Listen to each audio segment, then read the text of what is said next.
پیامبر صلی الله علیه و سلم میدانستند که کعبه در زمان ابراهیم علیه السلام به این شکلی که امروز وجود دارد نبود. کعبه الان 4 کنجه هست. پیشتر هم به همین شکل بود لیکن درازتر بود. جای حتیمی که امروز هست نصف دیوال دارد و باقی ماندهش ندارد. مردم حاجی ها در آمده نماز میخونن. اونجاها در زمان ابراهیم در داخل کعبه بود. لیکن وقتی که پیامبر صلی الله علیه و سلم 35 ساله بودند و حال پیغمبر نبودند، عرب های امراتی کعبه را ویران کرد، از نو ساختن، پول حلال نرسید.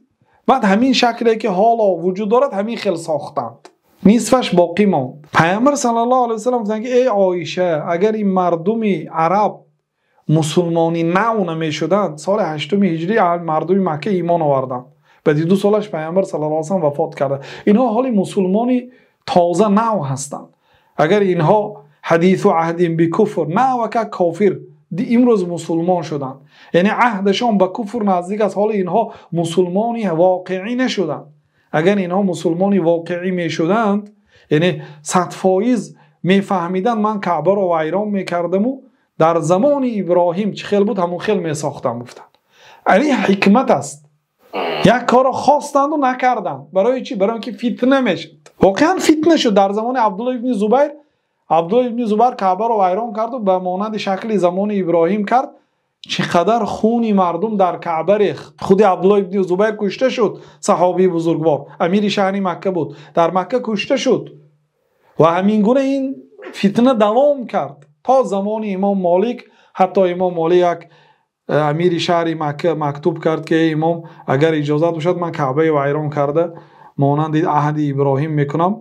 بعد امام مالک الله تو را رحم کند گفتن کعبه را بازیچه نکن، در هر یک امیری که آمد به خواست خودش ویران کرده از نو نسازد، هیبت کعبه را نریزان. ما همین خیلی ایستاد گفتن. بعد تا همین زمان ما همین خیلی ایستاد است.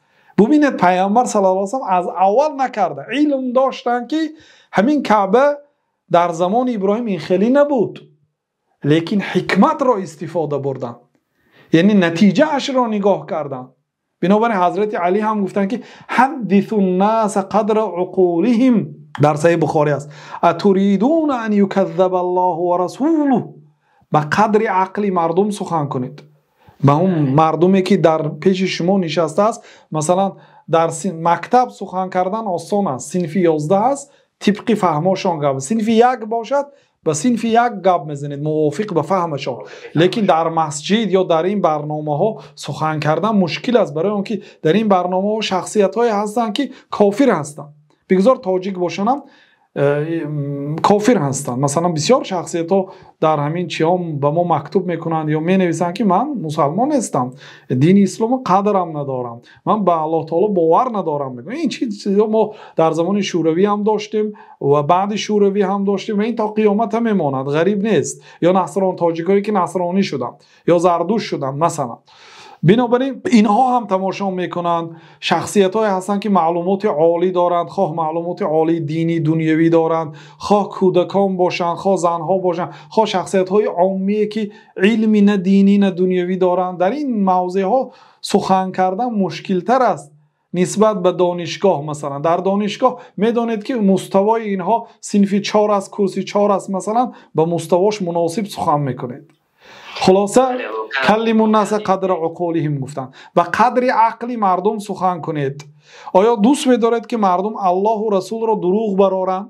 یعنی یک مردم طایفه از مردم باشد که فهم آنها همین سخنها را نمیگرفته باشد و با آنها همین سخن را در همین مورد اگر گوید شما سبب میشید که آنها سخن الله و رسول را به دروغ برآورند، باور نکنند.